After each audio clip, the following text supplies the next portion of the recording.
Welcome to our channel. Today we how to configure Notepad to automate research notes with AI. Easy tutorial step by step clearly.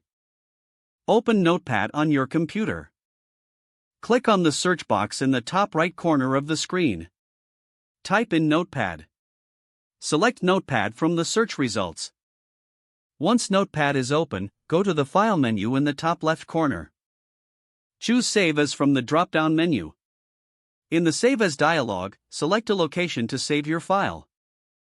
Name the file researchnotes.txt and click Save. Now, locate and open your web browser.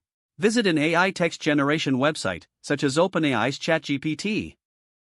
Sign in or create an account if necessary.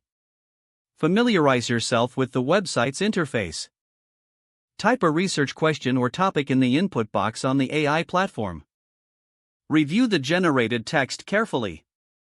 Highlight the relevant information you wish to keep. Right-click on the highlighted text and select Copy. Return to your Notepad window. Right-click in the Notepad file and select Paste to transfer the information. Organize your notes as needed.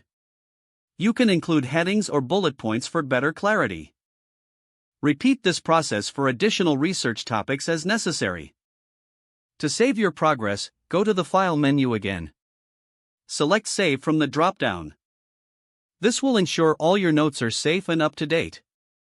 Consider exploring additional AI tools that integrate directly with Notepad for enhanced functionality. Make it a habit to review and update your notes regularly. Automating this process will make your research more efficient over time. If the page does not load, refresh the browser or try again in a private or incognito window. Make sure you are using the correct email address, then retype it carefully to avoid small typos. If your password is not accepted, use the reset option and create a new strong password you can remember. Check your spam folder for verification or security emails, then complete any requested confirmation steps. Don't forget to like this video and subscribe to our channel for more step-by-step tech guides.